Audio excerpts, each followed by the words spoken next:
So let's talk about your background. Okay. So your father is James Prince, Yes, sir. AKA Lil J. And I had just interviewed Scarface. I had just interviewed Willie D. Okay. Geto Boys was one of my favorite groups Okay. of all time. You know, I bought not the first Geto Boys album, but the first like big album, the one with the mug shots. You know what I'm talking about? Oh yeah. Who's that? Who's on there? Ready Red? Is it Red on there? Yeah, Ready Red, Bushwick Bill, Willie D, and Scarface. I can see it. Yep. And that was, I feel like, the start of Southern hip hop.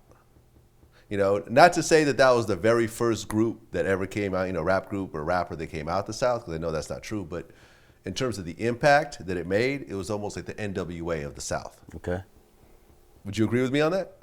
I can agree. I feel like not just rap a lot, but the Geto Boys, we put a stamp on the South and kind of, know what was going on down here besides on the East Coast and the West Coast. Because I know, like my dad always told me, like he always look at the West Coast as a piece of bread and the East Coast as another piece, and the South, we the meat. We got all the flavor. So right. That's where it came at. Now, how old were you during the early days of Rap A Lot? Man, I mean, I was a baby. Rap A Lot started in 86, 87, and I was born in 87, so. So were you in the studios like early on when they were recording some of this stuff? I really, I doubt it. I doubt it. My dad, he always like kept us away from like that life. You know what I'm saying? Like he never really, as a child, we never listened to profanity, and he kind of kept us away from that. So as we got older, we started trying to, tap into it and not. So, I wasn't around. I've been to the studios and everything, but it wasn't an atmosphere for me as a kid. That's interesting because the CEO of one of the most profanity-ridden groups, like in history, keeps his kids away from the profanity. Yeah, my dad is really big on family and God and all that, and he feels like he done it all. We shouldn't have to take certain routes and do certain things.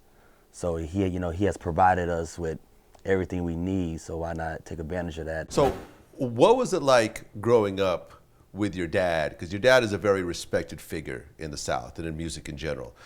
At what point did you realize who your dad was? I realized it more just growing up, man, because just being around a guy like my father, you see the respect level that he has, and people acknowledging him, and just around the world. I hear oh, your dad is the man or whatever, and I'm like, okay, like that's my dad. But me growing up and seeing the moves he make and seeing how he move and how people react to him, it was like, okay, it's deeper than that.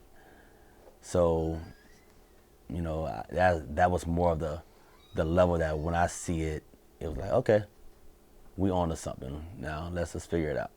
Yep. Now the interesting thing about J Prince is that a lot of people know him from the music side, but like he owned like a car dealership when he was like 20 years old, and he had a lot of different businesses. Like explain sort of the entirety of J Prince's empire for people that don't know. Someone that's from Fifth Ward, Texas, that didn't have much growing up, but was blessed enough to find a way to get past all that. He's he put God first. That's first of all.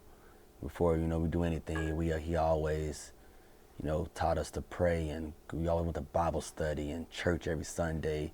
No matter how late he was out, he'll stay up and I'll know because like we go to church, I think it was like 9:45 or 11:45, and we'll just see him coming in, and he'll get up, let's go to church, y'all. Like my dad loved animals growing up. Like he always hunted or had chickens or like all that stuff, and he was into like building cars too, old antique cars. So that's where his first love was, like growing up in boxing. he loved boxing before anything. And the way he came with Rap a Lot was, my uncle, Thelton, was, he rapped. And my dad, he told his brother, like, if you go to school or whatnot, I'll help you pursue your dream. And they called him Sir Rap a Lot. That was his rap name. So that's how he got the name Rap a Lot. Oh, your dad was a rapper? No, his brother. His brother was a rapper named Sir Rap a Lot. So that's how he named the label Rap a Lot. Ah, okay. We just learned some hip hop history right now. Yeah. I love it. So it seems like when there's conflict in hip hop, certain rappers don't get along or whatever else. Because I remember I had interviewed Lil Flip. Okay, and T.I. I asked Lil Flip how this long-standing war with T.I. finally got resolved. And he said, we sat down. We had a conversation. Yep. Okay, and this was face-to-face over the phone? Nah, it was a meeting, face to face. Me, him, and J Prince, and yeah, we sat down and had a. Why am I not surprised? Why am I not surprised at J Prince? It was the third person in this meeting. Right. Okay, so J Prince was the one that kind of reached out to the both of y'all and basically said y'all need to work it out. Right. That's how it went. Yeah, I was there. You were there? I was there. How did that conversation go? I mean, that's the thing. It's not too much conversation when it comes from my old man. He lay it out there, and if, whatever side we agree is that. And that's where it comes with the respect level that people have for him. So it's not really too much of, lip wrestling, as he would say. So, things get pretty resolved around here. Why do you think that there's so many people go to your dad to resolve these type of issues? Respect. I mean, you can't buy respect. And it's something that has, been through the roots for a long time. So it's beyond just saying he's J Prince, they have, respect for him, and he showed the same love to everyone. So it's not no greedy or air, it's him. It's my dad, a quiet man, on the phone all day. Your dad runs Rap a Lot, and he's been involved in the hip hop industry for a long time. And in the industry, there's a lot of bullshit. True. There's a lot of shady characters. There's a lot of deals, that don't go through, false promises. There's the street element of it. When you talk about how you've been raised and your dad not allowing you to hear cuss words, taking you to church all the time. Summer jobs, all that. Did he try to keep you away from the music industry, or No, when you told never. him you want to do it, he embraced it? Never. He never tried to keep us away. Like, he always, he let us grow, but, tell us what's right or wrong. And I just found my love for music just being at Rap a Lot during the summer. I started at Rap a Lot. I started sweeping floors. It was my summer job. I swept floors at Rap a Lot, and I moved up to work in the mail room, like putting a package together, and like street team. Then I moved into the office. That's when I was like, okay, let's get it. So that's when I had a talk when I was like, this is what I want to do. And he was like, what you want to do? Go find something with a buzz. And I was like, I could do that. So I went out and before that, I was getting all the features for all the albums. I got Trey songs on the Bun B album. I got who's that? Snoop on Devin's album. I got Wayne.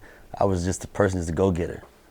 Like I don't know. I'm a strong believer in, like, I'm passionate. When I believe in something, I go for it. I don't like no. Don't tell me no, because I'm going to find a way to make it happen. Look, I work with them on Mad. Good guys. Good heart. Good guys. Give you the shirt off their back. Is it ironic? Is it a coincidence that most of their friends are white and got white wives? They like white women? I mean, they develop envy because they go home. They get out the car with their friend, with their other partner, and he listening to your music. They walk in the house, they girl listening to your music. They go downstairs, the kids doing a dance to your music. Now they are hypnotized with hatred.